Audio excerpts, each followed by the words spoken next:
ایک کام کیا اللہ نے انسان کو انسان کامل بنانے کے لیے، دوسرا کام جو ضروری تھا کہ ہیومن انٹیلیکٹ کی، انسانی عقل کی حدیں محدود ہیں۔ انسانی عقل بہت امپورٹنٹ ہے، اس لیے میں معذرت کے ساتھ چاہ رہا ہوں کہ اس مقدمے پہ ہمارے ناظرین توجہ کریں۔ انسان کی عقل بہت محدود ہے، تو اس کے لیے پھر اللہ نے ایک سلسلہ جاری کیا، سلسلہ نبوت کا۔ اب نبی جو بن کے آ رہا ہے، جس طرح عقل ہر عیب سے پاکیزہ ہے، توجہ کیجیے گا، جس طرح عقل ہر عیب سے پاکیزہ ہے، جس طرح انسان کی فطرت ہر عیب سے پاکیزہ ہے بائی ڈیفالٹ، جس طرح انسان کا نفس بائی ڈیفالٹ یعنی ان کریشن، اس کا کریشن جو ہر طرح کے عیب سے مبرہ ہے، تو ہر عیب سے اللہ نے پاک و پاکیزہ بنایا ہے۔ اسی طرح وہ جو جہاں عقل کی حدیں ختم ہو جاتی ہیں، عقل اب اس سے آگے نہیں سوچ سکتی، عقل اس سے آگے، عقل کے پاس پوٹینشل نہیں ہے، تو اب یہاں کوئی ایسا چاہیے ہے کہ جو عقل پہ برتری رکھتا ہو، کہ جو عقل کو گائیڈ کرے، یا جو ہیومن انٹیلیکٹ جہاں سے اس کا ویژن، اس کا جہاں سے اس کا علم، جہاں سے اس کی پرواز فکر کی کم ہوتی ہے، کند ہوتی ہے، وہاں سے وہ انسان کو آگے لے کر جائے۔ اور وہ سلسلہ ہوتا ہے وحی کا سلسلہ۔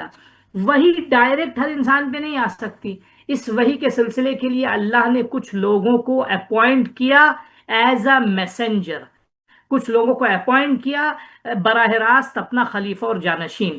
اب وہ لوگ جو براہ راست خلیفہ اور جانشین بن رہے ہیں، ان کا فریضہ ہے انسانوں کی ہدایت کرنا، انسانوں کو راہ راست تک لے جانا، انسانوں کو کمال کی طرف لے کر جانا۔ ان لوگوں کے لیے ضروری یہ ہے کہ یہ عقل کی طرح پاک و پاکیزہ ہوں، عقل کی طرح بے عیب ہوں، بلکہ عقل سے برتر ہوں۔ یہ بہت امپورٹنٹ ہے، یہی وجہ ہے انبیاء کو جو کہا جاتا ہے عقل منفصل کہا جاتا ہے۔ ایک عقل متصل ہے انسان کے وجود میں، جو انسان کی انٹلیکٹ انسان کے وجود میں پائے، ایک عقل منفصل، انبیاء عقل منفصل ہیں کہ جو اس عقل متصل پہ برتری رکھتے ہیں۔ تو جب یہ عقل متصل جو محدود ہے، وہ پاک و پاکیزہ اللہ نے بنائی، اس کو مبرہ بنایا ہر طرح کے عیب سے، تو اس عقل منفصل کے لیے کہ جو عقل کی جہاں حدیں ختم ہوتی ہیں اس سے آگے لے جانے کے لیے آئے ہیں انبیاء، ان کو بھی بطور اولا اور اس عقل سے زیادہ پاک و پاکیزہ ہونا چاہیے، ہر عیب سے مبرہ ہونا چاہیے۔ ان کو بھی ایسے ہی ہونا چاہیے کہ کل کوئی ایکسکیوز نہ لا سکے کہ خدایا یہ ایسے تھے اس لیے جو ہے ہم ان کو آپ کی خدمت میں عرض کریں رسول نہیں مان پائے، جیسا کہ بعض لوگوں نے کیا۔ دیکھیں بعض لوگوں نے نبیوں کے فقر و فاقے کو، یا فقر و فاقہ نہ کہیں بلکہ ان کی سادہ زیستی کو، ان کی سادہ زیستی کو جو ہے یہ کہا کہ ہم یہ کیسے ان پہ ایمان لے کر، جبکہ وہ سادہ زیستی ان کی، یا فقیروں جیسا فقیرانہ زندگی ان کی، وہ اس لیے تھی کہ معاشرے کا غریب طبقہ جو ہے وہ ان میں اپنے آپ کو دیکھ سکے، اس لیے تھا۔ لیکن اللہ نے یہ فقر و فاقہ، یہ تنگ دستی، یہ سارے دنیاوی معیارات ہیں، جو اصل انسان کے کمال کا معیار ہے، اس اعتبار سے انسان کا حسب و نسب معیار کا حصہ ہے، ٹھیک ہے؟ یعنی ظاہری اعتراض کا سبب ہو سکتا ہے، 100% اسلام جو ہے حسب نسب کو بھی جو ہے وہ کبھی کبھی عام انسانوں کے لیے امپورٹنٹ نہیں مانتا، بلکہ کہتا ہے اسلام اعظم النسب حسن الخلق، یعنی انسان فرض کیجئے کسی اعلیٰ نسب سے تعلق رکھتا ہو لیکن وہ دیندار نہ ہو، وہ بدخلق ہو، تو یہاں اسلام اس حسب نسب کا احترام نہیں کرتا۔ اسلام کہتا ہے کہ حسن خلق جو ہے وہ بہترین نسب ہے، انسان کا حسب و نسب اس کا اچھا اخلاق ہے۔ تو یہ عام انسانوں کے لیے، لیکن رسول کے لیے ہر اعتبار سے پاک و پاکیزہ، اور ان کی نسل میں بھی ہر ایک کو ہر عیب سے مبرہ ہونا، جس صلب سے، جس سلسلے سے وہ کیا نام ہے نبوت کا سلسلہ جو ایک صلب سے دوسرے صلب تک آیا ہے، ان کا سب کا پاک و پاکیزہ ہونا ضروری ہے۔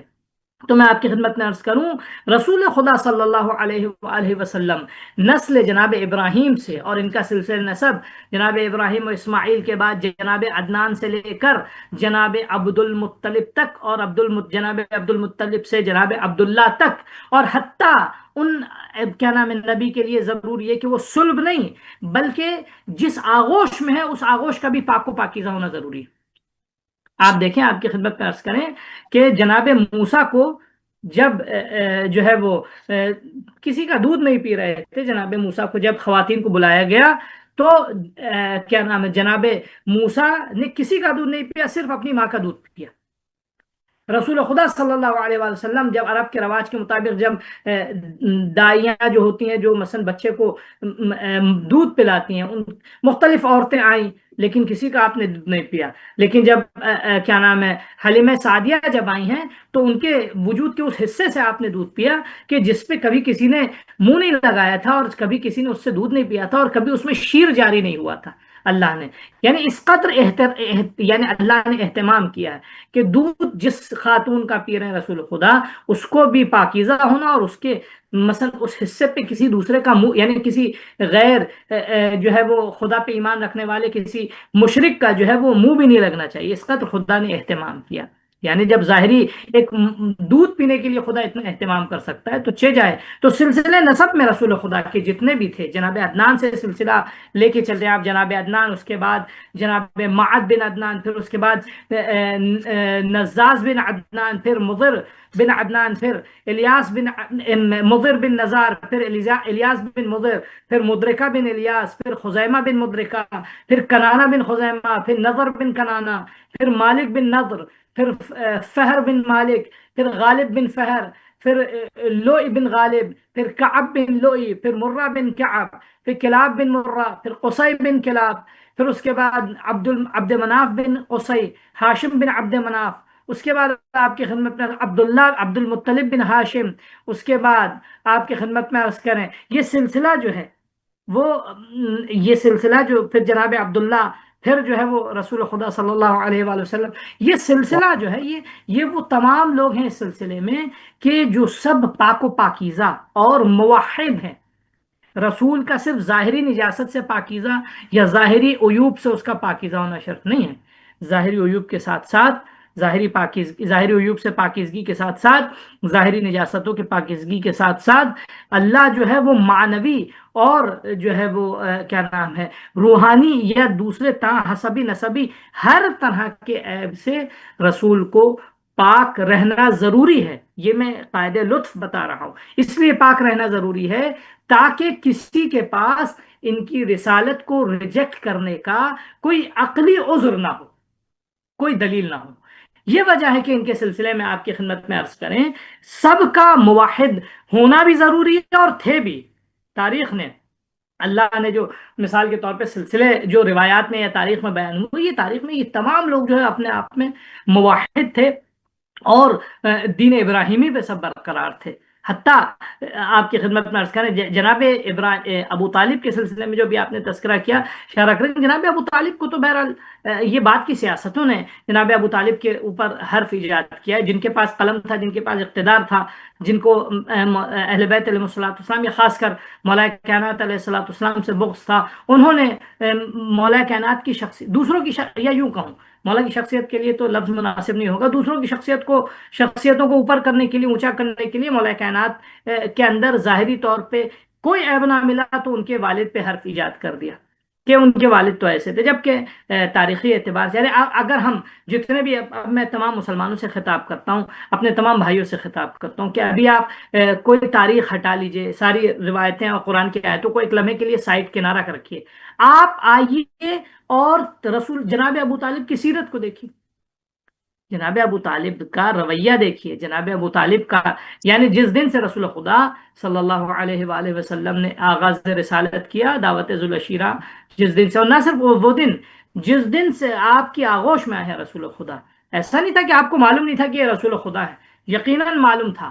یہ جو ہے آپ کے پاس میراث سے انبیاء تھی، اور ایسا ہرگز نہیں ہو سکتا کہ اللہ جو ہے کسی نامعلوم آغوش میں جو ہے اپنے نبی کو مثلا ڈال دے، یا نامعلوم آغوش میں جا کے رسول خدا کی پرورش ہو۔ یقیناً جو رسول خدا کی جناب ابو طالب کی آغوش میں جب 8 سال کے تھے اور جناب ابو طالب کی پرورش میں آئے، تو اس وقت سے اس سے قبل بھی جناب ابو طالب کو علم تھا، جناب ابو طالب جانتے تھے کہ یہ نبی ہیں۔ اس کے بعد آپ کی نگہداشت، آپ کی حفاظت، پھر رسالت کا جب آپ نے آغاز کیا ہے، رسالت کے آغاز پہ جو دعوت ذوالعشیرہ ہوئی، دعوت ذوالعشیرہ میں جناب ابو طالب کا رویہ، مخالفین ابو جہل ابو لہب جیسے لوگوں کے کندھے پہ ایسے ہاتھ رکھ کے ان کو روکنا، دبانا، اور رسول خدا کو جو بولنے نہیں دے رہے تھے ان کو کہنا کہ آپ بولیے، جو آپ کو کہنا آپ فرمائیے، ٹھیک ہے۔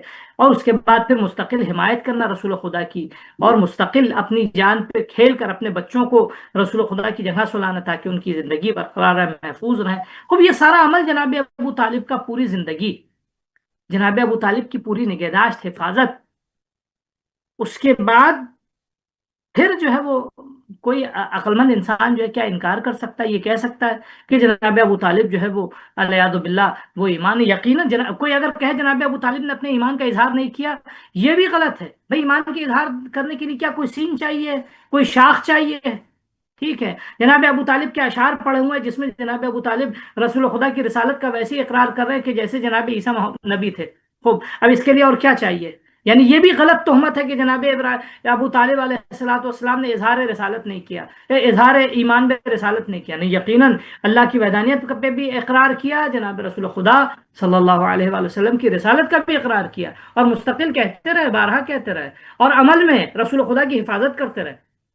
یعنی ان کی پانچویں امام کے بقول کہ جناب ابو طالب علیہ الصلوۃ والسلام کا ایمان اگر ہم ایک ترازو کے پلے پہ رکھیں اور پھر ساری دنیا کا ایمان دوسرے ترازو پہ رکھیں، تو جناب ابو طالب علیہ الصلوۃ والسلام کا ایمان جس ترازو پہ ہوگا وہ نیچے جائے گا. ساری دنیا کے مومنوں آدم تک خاتم سبوں کے ایمان کو.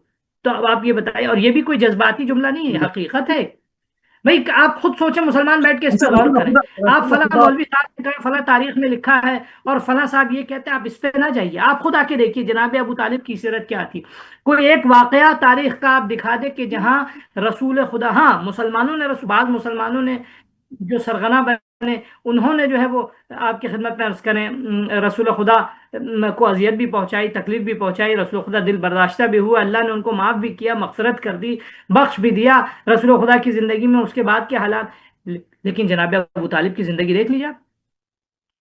زندگی کا کوئی ایسا واقعہ آپ بتا دیجئے کہ جس میں آپ کی خدمت میں عرض کریں جناب ابو طالب نے رسول خدا صلی اللہ علیہ وآلہ وسلم کو کہیں اذیت پہنچائی ہو، کہیں رسول خدا دل برداشتہ ہوئے ہوں، کہیں رسول خدا صلی اللہ علیہ وآلہ وسلم جو ہے وہ ان سے نالا ہوا ہوں. نہیں، بلکہ ہمیشہ آپ شکر گزار تھے. نہ صرف رسول خدا شکر گزار تھے، اللہ آپ کا سپاس کر رہا ہے. جناب ابو طالب کا سپاس و شکریہ جو ہے وہ خدا کر رہا ہے. بھئی اور کیسے؟ وَوَجَدَكَ ضَالًّا فَهَدَىٰ، آپ مجہول تھے، نامعروف تھے. ٹھیک ہے، تو اللہ نے آپ کو لوگوں کے درمیان آپ کی ضالن سے مراد گمراہ نہیں ہے، جو بہت سے لوگ نادان ترجمہ کرتے ہیں کہ اللہ نے آپ کو گمراہ پایا، اللہ نہ ضالن یعنی آپ کو دنیا پہچانتی نہیں تھی. فہدا تو گویا ہم ہدایت کا سبب بنے، دنیا آپ کو پہچاننے لگی.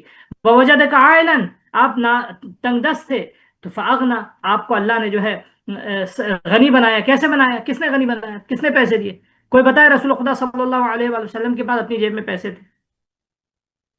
رسول خدا نے جو پیسہ اسلام کی راہ میں ابتدا میں خرچ کیا وہ کس کا تھا؟ جناب خدیجہ کا سلام اللہ علیہ کا تھا. تو اللہ ان کو سرار. اب یہ کوئی کہے کہ جناب خدیجہ کا نام لے کے اللہ نے تعریف نہیں کی، تو یہ تو نامعقول سی بات ہے.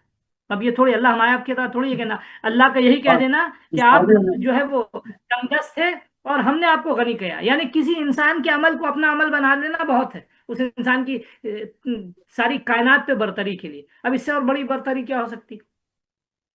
اللہ جناب خدیجہ کے صحیح مال کو اپنا مال کہہ رہا ہے کہ ہم نے آپ کو غنی بنایا.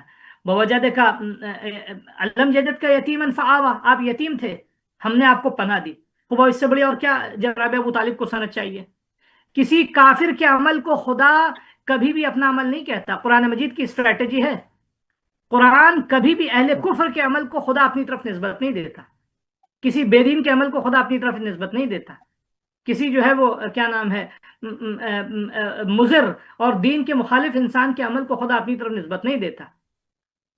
جناب ابو طالب نے پرورش کی. وہ وجہ کا علم یجد کا یتیمن فآوا، آیا اللہ نے آپ کو یتیم نہیں پایا تھا جو آپ کو پناہ دی؟ خوب اللہ نے کہا یعنی خدا آسمان سے اترا تھا، خدا زمین پہ آیا تھا؟ ایسا نہیں ہے نا. پناہ دی خدا نے، اور کہہ رہا ہے خدا میں نے پناہ دی. یعنی جس شخص نے بھی عمل انجام دیا ہے اس کے عمل میں اتنا اخلاص تھا کہ خدا اس کے عمل کو اپنی طرف نسبت دے رہا ہے. اب یہ غور کیجیے، اللہ ہر ایک کے عمل کو تھوڑی خدا نسبت دیتا ہے. کائنات میں اتنے گھر ہیں، ٹھیک ہے، ہر مسجد کو بھی خدا اپنی طرف نسبت نہیں دیتا ہے. مسجد کو ہم لوگ بیت اللہ کہتے ہیں، لیکن ہر مسجد کو خدا اپنی طرف نسبت نہیں دیتا. صرف اس مسجد کو اپنی طرف نسبت دیتا ہے کہ جس کی بنیاد تقوی پرہیزگاری پہ ہو. وإلا اگر ریاکاری فتنے فساد کے لیے ہو تو خدا اس کو مسجد ضرار کہتا ہے. یعنی اپنی طرف نسبت دینے کے لیے ایسے ہی ہر ایک کو خدا نسبت نہیں دیتا، بلکہ پاکیزگی، طہارت، عمل میں اخلاص، خدا پر ایمان، یہ ضروری ہے۔ جب تک نہیں ہوگا خدا کسی کے عمل کو اپنی طرف نہیں دے گا، نسبت دے گا، خدا نہیں نسبت دے گا۔ خدا نسبت دینے کے لیے شرط کیا بالکل ہے؟ یہ اچھا، ناظرین بہت توجہ۔ رسول خدا جی بسم اللہ، ہم کمپلیٹ کر لیں پھر میں جی، اگلا میں کوشچن۔ یہی رکھتا ہوں کہ جناب ابو طالب کو اگر خدا نے، جناب ابو طالب یعنی یہ اس کا اوور آل کنسپٹ کیا ہے میری بات کا، وہ یہ کہ رسول خدا نہ تو اس سلسلے صلی اللہ نسب میں آپ کے کوئی منکر خدا ہو سکتا ہے، اور نہ ہی آپ کسی ایسی آغوش میں پرورش پا سکتے ہیں کہ جو منکر خدا ہو۔ آپ ذہن میں اس کو چیز اب کو وہ لوگ رکھیے گا۔ قبلہ انگلیاں آپ اٹھاتے یاد، ہیں جی جو اب وہ لوگ قبلہ انگلیاں اٹھاتے ہیں کہ جو اپنے باپ دادا کا نام لے کر خود شرمندہ ہو جاتے ہیں نا، وہ پھر حملہ کرنے پہ آ جاتے ہیں کہ جی ایمان میں نہیں آپ کی لائے تھے اچھا ایک رسول چیز اور، خدا ہم کا۔ یہ رسول خدا سیدھا کا پوچھیں یعنی گے کہ دیکھیے رسول خدا کا ہم آنکھ کس نے پڑا؟ نہیں، سیدھا پوچھیں کیا میں اور آپ ایک عام انسان کسی ایسے سے نکاح پڑھوائے گا جس کے بارے میں اس کو شک ہو گئی یہ مسلمان ہے نہیں، یہ چاہے کہ رسول خدا جو مطلب رسول خدا کا نکاح وہ پڑھ رہے ہیں، رسول خدا کو پال رہے ہیں، رسول خدا کے سپر رہے ہیں ساری زندگی انہوں نے، اب وہ لوگ انگلیاں اٹھا رہے ہیں جو کہ اپنے باپ دادا کا نام عزت سے شرف سے سر اٹھا کے لے نہیں سکتے کیونکہ ذلت کا باعث ہے۔ ان لوگوں کو سمجھنا چاہیے۔ میں ایک جملہ بسم یہاں، اللہ۔ میں آپ ہی کی تائید میں ایک جملہ اور کرتا چلوں۔ کوئی یہ کہہ سکتا ہے شبہ ایجاد، ارے وہ اس زمانے میں تو اسلام نہ تھا اور وہ عقد کی اتنی شرطیں بھی نہیں تھیں۔ ہم نے کہا وہ بھی غلط ہے۔ رسول اپنی زندگی میں، چاہے وہ اسلام سے، ظاہری اسلام سے قبل ہو یا ظاہری اسلام کے بعد ہو، اپنی زندگی میں کوئی بھی ایسا عمل نہیں کر سکتا، انجام نہیں دے سکتا کہ جو اس کی شخصیت میں نقص و عیب اور دین خدا میں رکھنے کا سبب بنے۔ جناب ابو طالب، جس زمانے میں آپ نے خطبہ جو جناب ابو طالب نے پڑھا تھا، تو اس میں لات و عزا کی مدح تھوڑی تھی، اس میں خدا کی مدح تھی، حمد و ثنا تھی پروردگار کی۔ اپنے آپ کو، اپنے سلسلے نسب کو یہ بتایا کہ ہم جناب ابراہیم سے ملتے ہیں۔ اب اس کے بعد اور کیا ملتا ہے تاریخ کو؟ یعنی کیا نا، اس کے بعد تاریخ کے پاس کوئی عذر باقی نہیں رہتا ہے، کوئی ایکسکیوز باقی نہیں رہتا۔ جناب ابو طالب علیہ الصلوۃ والسلام کی عظمت کے جو ہے وہ عظمت کو ایکسیپٹ نہ کرنے کا کوئی عذر نہیں رہتا ہے، یا عظمت کے انکار کرنے کا کوئی عذر نہیں رہتا ان کے پاس۔ رسول خدا صلی اللہ علیہ وآلہ وسلم کا نکاح پڑھ رہے ہیں، آپ ان کے نکاح سے قبل خطبہ پڑھ رہے ہیں، اور اسی شریعت کے، یعنی اس وقت جو شریعت الہی تھی اور شریعت ابراہیمی تھی، اس شریعت کے مطابق رسول خدا صلی اللہ علیہ وآلہ وسلم کا جناب خدیجہ سلام اللہ علیہ سے عقد ہوا۔ اور یہ کوئی بھی یہ بھی کہہ سکتا ہے کہ کیوں رسول خدا نے اپنا نکاح خود نہ پڑھا؟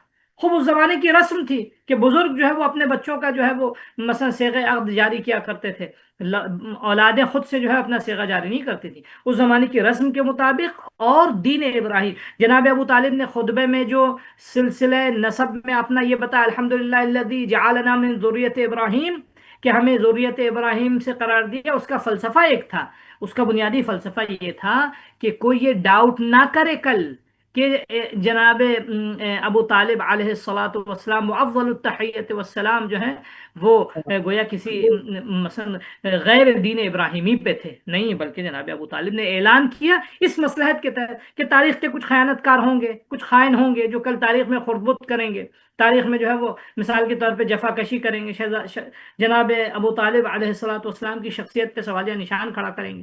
تو اس لیے آپ کے جملے جو ہیں یہ تاریخ میں سند بن کے رہیں گے۔ تو آپ کی خدمت میں عرض کریں کہ یہ جو ہے جناب ابو طالب کا رسول خدا کی پرورش کرنا، جناب ابو طالب کا رسول خدا کو اپنے آغوش میں لے کے اپنے بچوں پہ ترجیح دینا، جناب ابو طالب کو، جناب ابو طالب کا رسول خدا صلی اللہ علیہ وآلہ وسلم کو اپنے ساتھ مختلف سفروں پہ لے جانا، جناب ابو طالب کا رسول خدا صلی اللہ علیہ وآلہ وسلم کو اپنے ساتھ پروان چڑھانا، ان کی تربیت کرنا، بچوں کو سکھانا کہ یہ عظیم ہے، ان کے لیے اشعار کہنا، جب رسالت کا اظہار کر دیا رسول خدا صلی اللہ علیہ وآلہ وسلم نے تو ان کے لیے ان کی رسالت کے اقرار پہ اور اللہ کی وحدانیت پہ اشعار کہنا، دعوت ذوالشیرہ ہوئی تو اس پہ ان کو بولنے کے لیے ان کے لیے مقدمات اور حالات فراہم کرنا، اپنے بیٹوں کو کہنا کہ ان کا ساتھ دو، ان کے ہمراہ رہو۔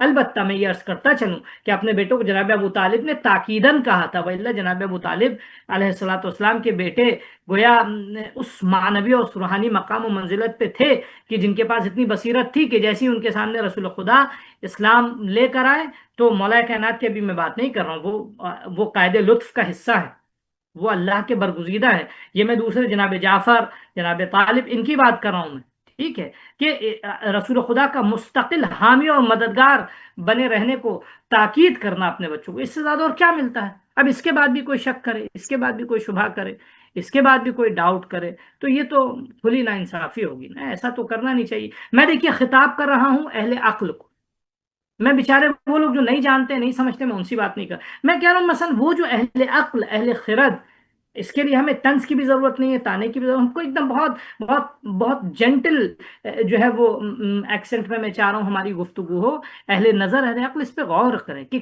یہ کیسا ستم ہے، ایک انسان کی شخصیت کو کس طرح مجروح کیا جا رہا ہے، ایک ایسا انسان کی جس کی زندگی میں کوئی نقص نہیں ملتا۔ بھئی آپ کہہ رہے ہیں ظاہری طور پہ کلمے کا پڑھنا کہیں بھی ضروری نہیں ہے، اس مسلمان اگر کوئی حقیقی معنوں میں مسلمان ہو چکا ہے اور وہ ظاہری طور پہ کلمہ زبان پہ لوگوں کے کہنے پہ، جبکہ میں اس بات کا قائل نہیں ہوں کہ جناب ابو طالب نے ظاہری طور پہ کلمہ نہیں پڑھا ہے، نہیں جناب، یہ جناب ابو طالب نے جو رسول خدا کی رسالت کے لیے اشعار ہیں وہ کیا کلمہ ہی تو ہے، اللہ کی وحدانیت کا اقرار کیا، یہ کلمہ ہی تو ہے، اس کے علاوہ اور کیا رہ جاتا ہے رہنے کو؟ ٹھیک ہے، لیکن اگر اس کے باوجود بھی کوئی کہتا ہے، تو اگر کوئی شخص ایمان رکھتا ہے اور وہ زبان سے اگر اپنی لوگوں کے سامنے نہیں کہہ رہا، بھائی لوگوں کو دکھانا تھوڑی ہمیں با ایمان ہونا ہے، ہم لوگوں کو دکھا کے تھوڑی با ایمان ہوں گے، ہم نہیں دکھانا چاہتے لوگوں کو ہم با ایمان ہیں، اور وہ ہم با ایمان ہیں وہ کیسے ثابت ہوگا؟ ہمارے عمل سے ثابت ہوگا، ہمارے دفاع سے ثابت ہوگا، ہمارے پروٹیکشن سے ثابت ہوگا، ہماری سیرت سے ثابت ہوگا، ہمارے رویے سے ثابت ہوگا۔ سارے کفار ایک طرف، جناب ابو طالب ایک طرف، خوفیہ اور کیا ہے؟ یعنی کفر کے مقابل میں، جیسے مثال کے طور پہ آپ دیکھیں، ایک مثال ہے کہ جو ہے وہ جب جناب عباس کے پاس جو ہے وہ شمر امان نامہ لے کر آیا، تو جناب عباس نے کیا جملہ فرمایا تھا؟ ایک قانون ہے، یہ اصول ہے، یہ جملہ نہیں ہے محض صرف، موہ خاموش ہو جا، انا یکون اللحمت لا یکون اللحمت بین الکفر والایمان، کہ کفر اور ایمان میں الفاظ ہو سکتا بدل جائے، مفہوم یہی ہے کہ کفر اور ایمان میں کبھی رشتہ داری نہیں ہوتی، کفر و ایمان کبھی ایک تھالی پہ بیٹھ کے ساتھ میں ہمنے والا ہم پیالہ نہیں ہوتے، کفر و ایمان میں کبھی ایک ساتھ دوستی نہیں ہوتی، کفر کا خیمہ الگ ہوتا ہے، ایمان کا خیمہ الگ ہوتا ہے۔ خوب جناب ابو طالب کا حال یہی تھا، آپ کا خیمہ بالکل کفر کے خیمے کے مقابل میں تھا، آپ کا عمل بالکل کفر کے عمل کے مقابل میں تھا، آپ ڈیفنس میں تھے، کفر اٹیک میں تھا، کافر جو ہے وہ جناب ابو طالب کے بعد جو ہے وہ مشورے اور پیشنہادیں اور مثال کے طور پہ سجیشنز لے کر آتے تھے کہ آپ اپنے بیٹے سے بھتیجے سے کہیے کہ وہ جو ہے وہ اپنے خدا ہمارے خداؤں کو برا نہ کہے، جناب ابو طالب جو ہے وہ کہہ دیتے تھے، ان کا جواب بھی پہنچا دیتے تھے۔ خوب خوب یہ کیا کرنا، یہ مثال کے طور پہ میڈیٹ کرتے ہیں، اچھا اب کوئی یہ کہے کہ میڈیٹ، وہ خود کیوں نہیں جواب دیا انہوں نے؟ اس لیے ادب رسول رسالت کا ادب ہے کہ جب رسول موجود ہے تو میں کیوں جواب دوں؟ یعنی جناب ابو طالب بھتیجا سمجھتے تھے، لیکن ادب رسالت کا تقاضا یہ تھا، یعنی جب انہوں نے کہا اشہد ان محمد رسول اللہ صلی اللہ علیہ وآلہ وسلم، تو اب ادب رسالت یہ ہے کہ میری عقل نبی کی عقل سے کم ہے، وہ اللہ کے نبی ہیں، اللہ کے رسول ہیں، میں ان سے ادنا ہوں، چاہے میں رشتے میں ان کا چچا ہوں۔ آپ سمجھ رہے ہیں ناظرین، اس کی طرف غور کریں۔ تو جناب ابو طالب علیہ الصلوۃ والسلام جو تھے، وہ دشمن کے کفر کے مقابل میں جو خیمہ تھا، اس زمانے میں کوئی گرے لائن نہیں تھی، اس زمانے میں دو ہی لائنیں تھیں، ایک خط تھا، ایک لائن تھی ایمان کا خط تھا ایک، اور ایک دوسری لائن جو تھی وہ کفر کی لائن تھی، وہاں تیسری کوئی گرے لائن نہیں تھی کہ جس کے لیے لوگ کہتے ہیں کہ مثلا جناب ابراہیم جناب ابو طالب علیہ باللہ گرے لائن پہ تھے نا، گرے لائن تھا ہی نہیں وہاں، اس زمانے میں کوئی کنسیپٹ نہیں تھا گرے لائن کا، اور کوئی بھی گرے لائن کا مطلب کیا، یعنی کفر کے ساتھ۔ آج بھی میں عرض کرتا ہوں، آج بھی اسلام میں حق اور باطل کے بیچ میں کوئی گرے لائن نہیں ہے، گرے لائن یعنی باطل، حق یعنی حق، کوئی بھی اگر خود کو کہ میں نیوٹرل ہوں، میں گرے لائن میں ہوں، نہیں، گرے لائن اسلام میں ہے ہی نہیں، یہ میں تمام ناظرین اس کی طرف توجہ کریں، وہ بیچ کا راستہ جو ہے یہ بھی صحیح وہ بھی صحیح، قرآن ان کو کہتا ہے لا الہ ہؤلاء ولا الہ ہؤلاء مذبذبین بین ذلک، ان کو قرآن کہتا ہے منافق ہے، یہ نہ ادھر ہے نہ ادھر ہے، یعنی گرے لائن کا کنسیپٹ اسلام میں نہیں ہے، یہ بہت امپورٹنٹ نقطہ ہے ہمارے ناظرین، اس کو دیکھیں بہت سے لوگ جو معاشرے میں جب حق و باطل کی جنگ ہوتی ہے تو وہ اپنے آپ کو گرے لائن پہ رکھتے ہیں، we are neutral, we are کیا نام ہے، ہم کسی کی طرف سے نہیں، ہم نہ ان کی طرف سے نہ ان کی طرف سے، نہ یہ کنسپٹ ہے ہی نہیں، ادھر آپ حق کی طرف ہیں اور باطل کی طرف ہیں، بیچ کی لائن کا۔ تو جناب ابو طالب جو تھے وہ گرے لائن پہ نہیں تھے کہ کوئی یہ تصور کرے وہاں تو نیوٹرل نہیں تھے، نیوٹرل ہوتے ٹھیک ہے تو جو ہے وہ آپ شیب ابو طالب میں نہ رہتے، نیوٹرل رہتے تو آپ جو ہے وہ سختیاں برداشت نہ کرتے، نیوٹرل رہتے تو آپ کے بچوں کو مثال کے طور پہ سختیاں برداشت نہ کرنی ہوتی، نیوٹرل نہیں تھے، جناب ابو طالب حق کی طرف تھے۔ تو کہنے کا مقصد کیا ہے، اب میں اصل بات کی طرف آ رہا ہوں، بلکہ یہ ایک بلکہ فوکس ہمارے جناب ابو طالب پہ۔ پاسداران حق تھے، پاسبان حق تھے، جی، محسن اسلام، پاسبان حق تھے، یعنی بالکل اور صحیح یہ حق، ہے۔ یعنی اس زمانے میں روئے زمین پر رسول خدا کی مکے میں جناب ابو طالب کی کے علاوہ کوئی دوسرا محافظ نہ تھا اللہ اس اکبر۔ دور میں، یعنی 13 سال کی زندگی میں رسول خدا کا کوئی محافظ نہ تھا۔ اب بہرحال اب ہم مسلمانوں کو اور تمام دوسرے مسلمانوں کو اس بات پہ سوچنا ہوگا۔ آپ مثال کے طور پہ تاریخ کی روایتوں کو دیکھیں گے کہ جو مثال کے طور پہ فرض کیجیے تفسیر کے باب میں دو چند چند گنی چنی روایتیں نقل کر دی، جھوٹی روایتیں جس کے نہ راوی کے سلسلے کا نہ اس کی سند کی کوئی خبر نہیں ہے، اور تمام آپ تاریخی حقائق کو، یعنی آپ ایک راوی کی روایت اور اس کے مقابل میں جو ہے رسول خدا کی پوری زندگی مکے کی، یعنی بچپن سے لے کے رسول جناب ابو طالب علیہ الصلوۃ والسلام کی وفات تک کے عرصے کو آپ بھلا دیں گے اور اس ایک روایت کے پیچھے آپ چلے جائیں گے جو نہ عقل سے سازگار، ٹھیک ہے، جس کی کوئی بنیاد نہیں ہے۔ بھائی آپ جناب ابو طالب کے لیے آپ کہتے ہیں جناب ابو طالب نے اقرار نہیں کیا، جھوٹ ہے، جناب ابو طالب نے اقرار کیا۔ آپ کہتے ہیں جناب ابو طالب نے جو ہے وہ اپنے عمل نہیں کیا، یہ بھی جھوٹ ہے، پوری زندگی جو بھی مناسک تھے اس دن تک جتنے بھی فرائض نازل ہوئے سب پہ پابند تھے۔ اس وقت سب سے بڑا فریضہ تھا رسول خدا، مکے میں آپ نے ساری شریعتیں بیان نہیں کی، مکے میں آپ نے بہت صرف مختصر سے مناسک تھے، مکے میں صرف یہ تھا لا الہ الا اللہ محمد الرسول اللہ صلی اللہ علیہ وآلہ وسلم، اور اس راہ میں ثابت قدم رہنا، اور اس راہ میں پابرجا رہنا۔ خوب یہ جناب ابو طالب اسی عنوان کے ساتھ اس دنیا سے گئے، اس کے علاوہ اور کیا چاہیے؟ رسول خدا کی حفاظت کی، رسول خدا کی پاسبانی کی، رسول خدا کے لیے سب کچھ اپنا قربان کیا، اپنا مال قربان کر دیا، سختیاں برداشت کی، سب کچھ اپنا دے دیا۔ اس کے بعد بھی پھر اب کیا رہ جاتا ہے رسول خدا پہ یا اسلام پہ ایمان رکھنے کے لیے؟ کوئی اور خاص چیز رہ جاتی ہے؟ نہیں رہتی ہے کوئی خاص چیز۔ تو یہ جو ہے وہ ویلا آپ دیکھیے مثال کے طور پہ قرآن وقال مومن جو ہے وہ مثلا کیا نام ہے فرعون کے زمانے میں مومن آل فرعون جو تھا، ٹھیک ہے نا، مومن یکتم ایمان ہو، قرآن کہتا ہے کہ وہ اپنا ایمان چھپا رہا تھا، ٹھیک ہے، تو ایمان چھپا رہا تھا کہ مطلب جناب اصحاب کہف کے ساتھ، ٹھیک ہے، کچھ لوگ ایسے تھے جو اپنا ایمان چھپا رہے تھے۔ خوب یہ ایمان جو اپنا چھپا رہے تھے، یا مومن آل فرعون جو تھا وہ اپنا ایمان چھپا رہا تھا، چھپا کس طرح چھپا رہا تھا؟ عمل سب کچھ اس کا اسلام والا تھا لیکن زبان سے کچھ نہیں کہہ رہا تھا۔ خوب قرآن نے اس کی طرف کہہ دیا، یعنی اگر جناب ابو طالب نے تو چھپایا بھی نہیں، جناب ابو طالب نے تو چھپایا بھی نہیں، لیکن اگر تم چھپانے کی بات کر رہے ہو تو وہ بھی قرآن میں سند پائی جاتی ہے۔ یک تم ایمان وہ اپنا ایمان چھپا رہا ہے لیکن جناب موسیٰ کی حفاظت کر رہا ہے۔ خوب یعنی مثلا اب اس کے حفاظت کرنے کو اللہ نے دلیل بنایا کہ یہ محافظ نبی ہے اور یہ مومن ہے۔ خوب یہاں جو ہے کیا نام ہے، چھپایا بھی نہیں جناب ابو طالب نے اپنا ایمان، یہاں تو باقاعدہ وہ نمایاں تھے کہ وہ محمد کے حامی صلی اللہ علیہ وآلہ وسلم کے، اور ان کے لیے اشعار بھی کہہ رہے ہیں۔ تو اب اس کے بعد یعنی عقل ہماری تسلیم کرتی ہے۔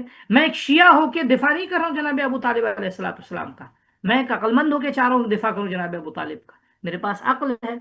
آپ بھی چاہیے تاریخ کو پڑھیے، تاریخ میں رسول خدا کی تربیت میں جناب ابو طالب کا، میں آپ کو ایک موضوع دے رہا ہوں تحقیق کا، تمام ناظرین کو، ہمارے تمام اہل سنت حضرات برادران جو ہمارے دیکھ رہے ہیں، ہفتہ وحدت ہے، تاکہ ہم چاہ رہے ہیں اس لیے تاکہ یہ باتیں ہمارے اختلاف کو ختم کریں، ٹھیک ہے۔ آپ چاہے بعد میں آپ کھلے عام نہ اعلان کریں، وہ الگ سی بات ہے، لیکن ہم چاہ رہے ہیں آپ تحقیق تو کر لیں۔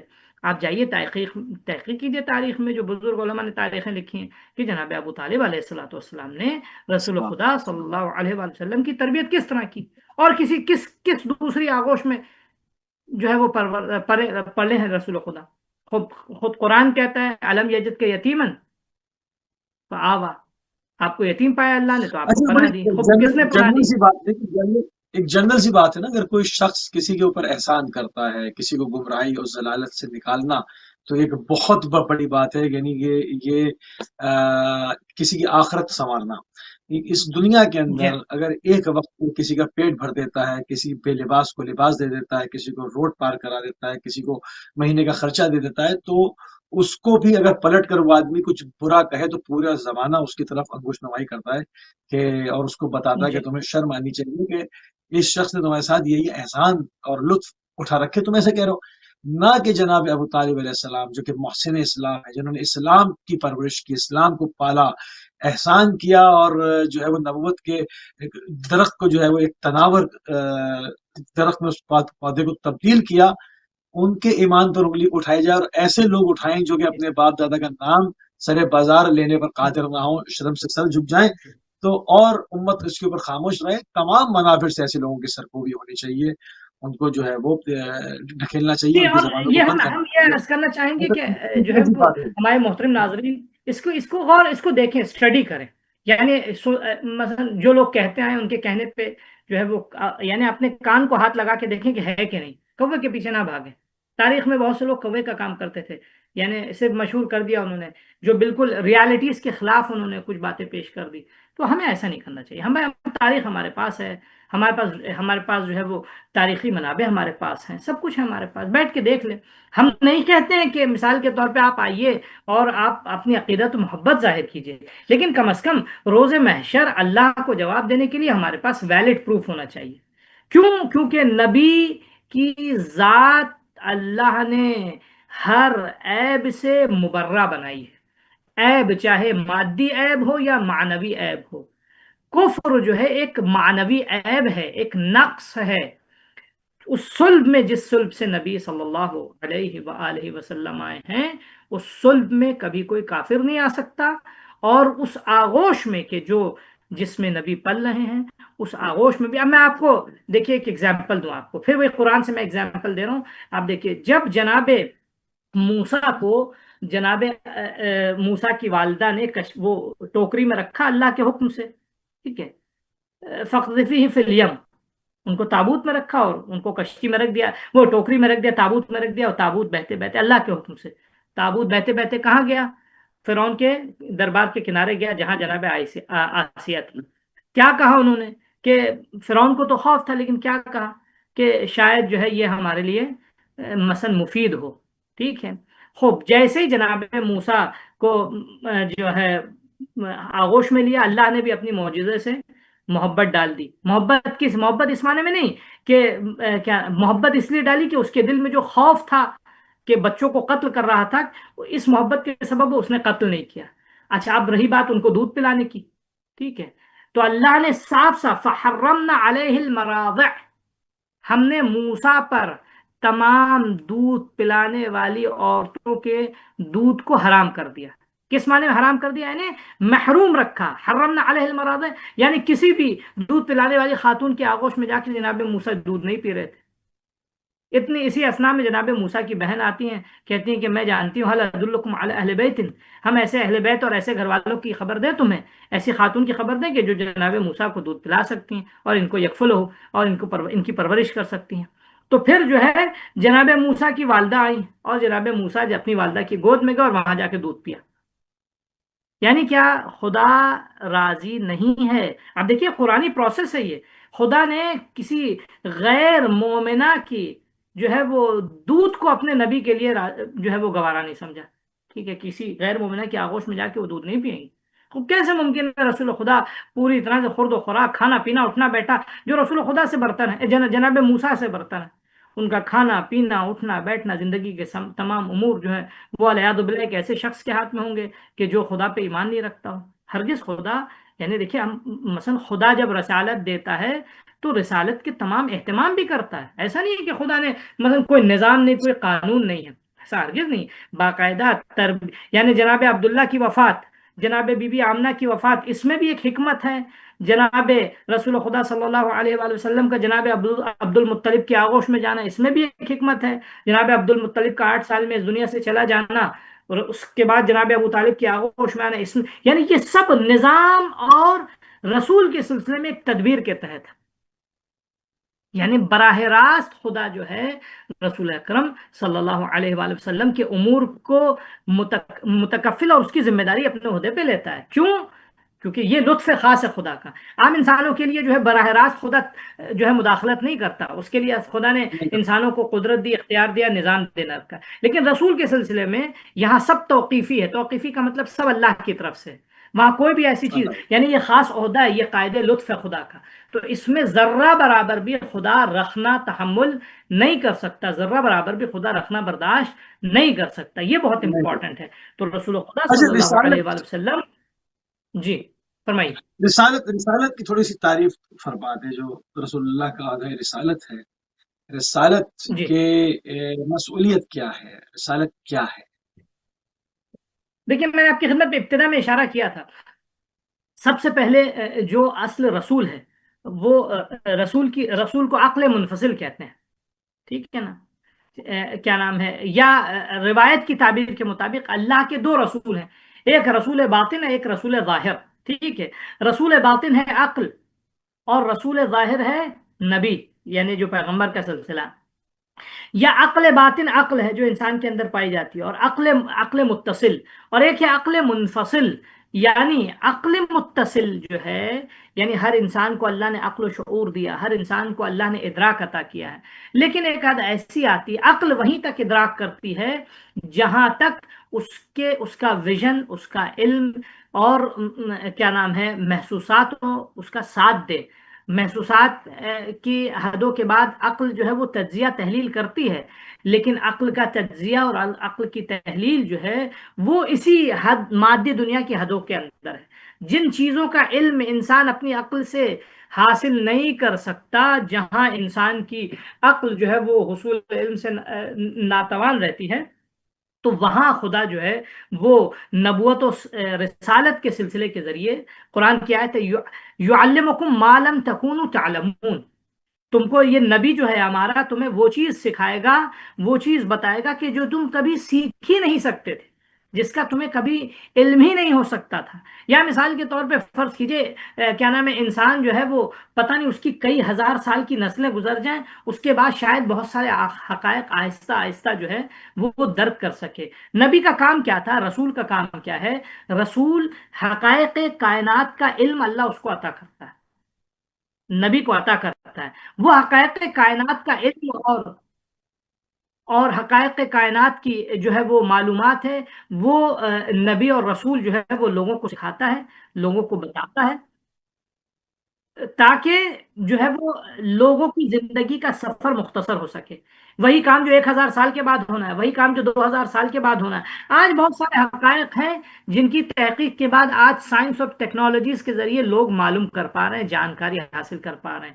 اس کے بعد کچھ میجرز لے رہے ہیں، کچھ اسٹیپس لے رہے ہیں، لیکن ابھی بھی پراپر لائف ان کی جو ہے وہ اس کے انسٹرکشن ایسے نہیں کہ جو 100% انسان کو کمال تک لے جا سکے. بہت مختصر سے حقائق ہے، کچھ چیزوں کا علم ہوا ہے، تب انسان کہتا ہے کہ اسلام کے مطابق کہتا ہے کہ ہاں ایسا صحیح ہے، ایسا غلط ہے. لیکن ابھی بھی بہت سارے حقائق ہیں کہ جہاں تک انسان کی فکر عقل نہیں پہنچ پائی ہے. نبی کا کام کیا ہوتا ہے؟ نبی اس مقام اور اس منزل پر فکر بشر کی مدد کرتا ہے کہ جہاں انسان کی فکر نہیں پہنچ سکتی. اب ہمارے جو مثال کے طور پہ فرض کیے لا اینڈ آرڈر ہے، رولز اینڈ ریگولیشنز ہیں، وہ ہم نے جو بنائے ہیں تو اس میں وہ کامل تھوڑی ہیں. اس میں کہیں نہ کہیں کسی کو نقصان پہنچتا ہے، کہیں نہ کہیں کوئی ٹکراؤ ہوتا ہے، کہیں نہ کوئی مثال کے طور پہ کسی کا حق پامال ہوتا ہے. قانون، لاز اینڈ آرڈر ایسے ہونے چاہیے زندگی کے جس حصے سے بھی ان کا تعلق ہو، وہ اتنے کامل ہونے چاہیے کہ جس میں ایک تو کہیں ضرر اور نقصان نہ ہو، کہیں ایموشنز نہ ہو، کہیں جذبات نہ ہو، کہیں مثال کے طور پہ کسی کی حق تلفی نہ ہو، کہیں جو ہے کوئی شکوہ نہ کرے. یہ سوائے اسلام کے، سوائے الہی قانون کے اور کوئی قانون نہیں. کنٹریز کے جو قانون ہے، لاز اینڈ آرڈرز ہیں، وہ بہت محدود ہیں. ایک پرسنل لائف کا ایک حصہ آتا ہے کہ جہاں لاز اینڈ آرڈرز جو ہے وہ ختم ہو جاتے ہیں، وہ کہتے ہیں کہ نو، مثلا وی ہیو نو انٹرفیئرنس. لیکن نہیں، اسلام جو ہے زندگی کے ہر حصے کے سلسلے میں جو ہے، حتی تخیلات کے سلسلے میں بھی اسلام جو ہے وہ قانون بتاتا ہے، حلال و حرام کا کنسپٹ رکھتا ہے، جہاں جو ہے وہ قانون کچھ کہہ ہی نہیں سکتا اس بارے میں. تو کہنے کا مقصد یہ ہے کہ ایسا قانون، اور یہ قیامت تک، یعنی after maybe more 1000 years, maybe 2000 years, maybe 3000 years, ہمیں نہیں معلوم ہے دنیا کب تک رہنی ہے. تو ایسا قانون، اچھا 2000 ایئرس کو ہیومن انٹیلیکٹ کہاں ہوگا؟ یا مثال کے طور پہ 2000 سال پہلے، 14 صدیوں پہلے ہیومن انٹیلیکٹ کہاں تھا؟ آپ کمپیئر کر سکتے ہیں. آج سے 100 سال پہلے ہیومن انٹیلیکٹ کہاں تھا، آج ابھی ہیومن انٹیلیکٹ کہاں ہے، آفٹر 10 ایئرس ہیومن انٹیلیکٹ کہاں ہوگا، انسانی عقل و شعور کہاں ہوگا، اور آج کہاں ہے۔ کہنے کا مقصد انسانی عقل جو ہے وہ روز بروز بڑھ رہی ہے، اور تحقیق کے ذریعے کچھ نتائج صحیح ہیں تو کچھ نتائج غلط ہیں۔ ایسے میں انسان وہ کامل انسان نہیں بن سکتا کہ جس کے لیے اللہ نے انسان کو بنایا تھا۔ کامل بنانے کے لیے ضروری ہے پہلے سے اللہ ہر اعتبار سے ایک کامل انسان تیار کر دے۔ جو رسول آئے، رسول وہ اس انسان کامل ہیں جن کے پاس قیامت تک اور اس کے بعد تک کے ہر چیز کا علم ہے، جتنا اللہ نے دیا ہے، ہر چیز کی سوجھ بوجھ۔ اپنے زمانے میں ان سے بہتر حکیم نہیں تھا، تا قیام قیامت ان سے بہتر کوئی حکیم نہیں ہوگا، ان سے بہتر کوئی عالم نہیں ہوگا۔ وہ اس وجہ سے ہے تاکہ انسان کو کمال تک انسان کامل بنا سکے۔ اس کے لیے ضروری ہے کہ ہاں رسول کامل ہوں، ان کے اندر کوئی نقص کوئی عیب نہ ہو۔ اور یعنی جہاں دنیا 10,000 سال بعد پہنچی، انسان اچھا، کامل یہاں ہے۔ ذاتی خصوصیات کیا ہے؟ کہ وقت ہمارے پاس کم ہے، صرف تقریباً 5 منٹ ہے ہمارے پاس۔ ذاتی خصوصیات رسول کریم صلی اللہ علیہ وسلم دیکھیے رسول خدا صلی اللہ علیہ وآلہ وسلم کی کیا نام ہے خصوصیات کے سلسلے میں آپ دیکھیں، مولا کائنات علیہ السلام کی جو ہے وہ کیا نام ہے صفات آپ نے بیان کی ہے مختلف روایات کے ذریعے۔ آپ کی خدمت میں ایک روایت میں عرض کرتا ہوں کہ رووا صفت النبی صلی اللہ علیہ وآلہ وسلم بروایت کثیرہ، مناقب آل محمد میں، اس میں مولا کائنات سے ایک روایت ہے اور ابن عباس سے بھی ایک روایت ہے۔ کیا کان صلی اللہ علیہ وآلہ وسلم فخما مفخما فی العیون معظم، رسول خدا صلی اللہ علیہ وآلہ وسلم یعنی آپ کے اندر ایک جلالت تھی، اور جو ہے لوگوں کے نزدیک، لوگوں کے دلوں میں آپ کی ایک ہیبت تھی۔ فی القلوب مکرمن، لوگوں کے دلوں میں آپ کا احترام تھا، آپ کی کرامت تھی۔ یتلألؤ وجہہ تلألؤ القمر لیلۃ البدر، آپ کا چہرہ اس قدر درخشاں اور چمکتا تھا جیسے جو ہے وہ 14ویں کا چاند چمکتا تھا۔ ازہر منور اللون، آپ کا جو ہے وہ کیا نام ہے ازہر منور اللون، آپ کا رنگ جو ہے چہرے کا بہت نورانی تھا۔ اور مشربن بحمرتن، یعنی رنگ بہت منور تھا اور چہرے پہ ایک سرخی سی تھی۔ اس کے بعد فرماتے ہیں آپ کی خدمت میں عرض کریں کہ کبھی بھی جو ہے وہ آپ کی خدمت میں عرض کریں کہ آپ کی شخصیت جو ہے وہ کیا نام ہے کبھی کم نہیں نظر آتی تھی۔ اس کے بعد فرماتے ہیں آپ کہ ابلج احور اعدج اکحل از، آپ کی نگاہیں جو ہیں وہ کیا نام ہے جو ہمیشہ جس کو کہیں کحلی، یعنی جیسے سورما لگائے ہوئی آنکھیں ہوتی ہیں، آپ کی نگاہیں ہمیشہ جو ہے ایسی عظیم الحامت ہے، آپ کی جسامت بھی عظیم تھی۔ رشیق القامت، آپ کی قامت بھی عظیم تھی۔ مقصدن واسع الجبین، آپ کی پیشانی جو ہے وہ وسیع تھی۔ اس کے بعد فرماتے ہیں اقن العرنین، جو ہے وہ آپ کا سر جو ہے وہ آپ کی خدمت میں عرض کریں وہ کیا نام ہے جیسے ایک خوبصورت انسان کا ہوا تھا۔ اشکل العینین، آپ کی آنکھیں جو ہے وہ بہت پیاری تھیں۔ اس کے بعد فرماتے ہیں کہ سہل آپ کے گال جو ہے وہ نرم تھے۔ اور آپ کی خدمت میں عرض کریں جو ہے وہ آپ کے یعنی پورے جسم کی آپ تعریف کرتے ہیں کہ آپ کا جسم، آپ کا چہرہ ہر اعتبار سے، حتیٰ بعض روایت میں ہے کہ آپ کسی کے ساتھ چلتے تھے، وہ چاہے قد میں کتنا بلند ہو، جب وہ آپ کے ساتھ چلتا تھا تو اس کا قد چھوٹا ہوتا، یعنی آپ کے ساتھ جب لوگ چلتے تھے تو ان کا قد کیا ہوتا تھا، وہ جتنا بھی جمیل القامہ اپنے آپ میں ہو، لیکن کیا نام ہے رسول خدا صلی اللہ علیہ وآلہ وسلم کے ساتھ جب چلتا تھا تو اس کا قد جو ہے وہ جو ہے چھوٹا نظر آتا تھا۔ اور اس کے علاوہ آپ کے خدمت میں عرض کریں آپ کے پیر، سر سے پیر تک مولا کائنات علیہ الصلوۃ والسلام نے جو ہے وہ آپ کے وجود کی تعریف کی۔ آپ کے وجود سے کبھی بھی ہے تو نا، ہم لوگ مثلا گرمی آتی ہے، موسم جب پسینہ زیادہ نکلتا ہے تو کبھی کبھی جو ہے وہ جسم سے مثلا جیسے پسینے کی بدبو وغیرہ آنے لگتی ہے، رسول خدا کے بدن سے ہمیشہ خوشبو کا لوگ احساس کرتے تھے۔ تو یہ اہتمام خدا کا ہے، ٹھیک ہے۔ آپ کی پرچھائی کبھی نہیں ہوتی تھی، کس وجہ سے؟ تاکہ پرچھائی جب نیچے ہوگی تو اس پہ لوگوں کی نظر آئیں گے۔ اللہ نے جو ہے وہ آپ کو سائے سے مبرہ رکھا تھا۔ آپ کے بال جو ہے وہ زلفیں کی مسلمان بھی دیگر مسلمان بھی رسول خدا کی زلفوں کی تعریف کرتے ہیں، یعنی آپ کا وجود سراپا سراپا لاسٹ 30 سیکنڈ جمال قبلہ، کا مظہر۔ جی لاسٹ 30 سیکنڈ لاسٹ 30 سیکنڈ جزاک جی، اللہ بسم اللہ. رسول خدا کا وجود سراپا جو ہے وہ جمال کا مظہر تھا. آپ کی خدمت میں عرض کریں جو ہے وہ ایک اور روایت ہے، اس کے کچھ حصے میں آپ کی جو ہے وہ خدمت میں عرض کرتا ہوں کہ رسول خدا صلی اللہ علیہ وآلہ وسلم کی حیبت اس طرح تھی. کان عظیما محیبا فی النفوس، رسول خدا عظیم تھے، لوگوں کے دلوں میں ان کی حیبت تھی. اس کے بعد مع انه كان بالتواضع موصوفا، جبکہ رسول خدا تواضع، آپ کا تواضع جو ہے وہ زبردست خاص و عام تھا. وکان محبوبا فی القلوب، اور کیا نام ہے، اور لوگوں کے دلوں میں جو ہے وہ محبوب تھے. حتی لا یقلیہ مصاحب، اور یعنی اس قدر محبوب تھے کہ جو ہے وہ کوئی بھی آپ کے یعنی آپ کے ساتھ رہنے والا شخص جو ہے وہ آپ سے دل برداشتہ یا دل تنگ نہیں ہوتا تھا. ولا سبحان یتباعد اللہ. عنہ مقارب، اور کوئی بھی آپ سے جو ساتھ ایک بار آ جاتا تھا، آپ کے ہمراہ ہو جاتا تھا، وہ کبھی آپ سے دور نہیں ہوتا تھا. لیکن اللہ نے آپ کی ہیبت لوگوں کے دلوں میں ڈال رکھی ہے. ایک مفسر جو ہے وہ راوی جو ہے وہ کہتا ہے کہ سنلقی فی قلوب الذین کفروا الرعب، قرآن کی اس آیت کے ذیل میں کہتا ہے کہ لما ارتحل ابو سفیان جب کیا نام ہے یوم یعنی جنگ احد میں جب کچھ لوگ جب اپنے لشکر کے پاس واپس گئے، ٹھیک ہے، یعنی مکے جب آئے، قالوا ما صنعنا قتلناهم حتى لم يبق منهم الا شرك، یعنی وہ کہتے ہیں کہ جنگ احد میں بہرحال ظاہری طور پہ مشرکین کو فتح ملی تھی، ٹھیک ہے، اور کہتے ہیں کہ ہم جو بھی ہم کو ملا ہم نے اس کو مارا. اذ ہم وقالوا ارجعوا فاستعصلوهم فلما عزموا على ذلك القى الله، ان سے کہا گیا کہ ہم نے جو بھی ہمیں سامنے ملا ہم نے اس کو جو ہے ہم نے اس سے مقابلہ کیا، اس کو مارا. پھر اس کے بعد جب وہ واپس آئے تو ان سے کہا قریش کے لوگوں نے کہ جاؤ ان میں سے جو بھی ملے سب کو ختم کر دو.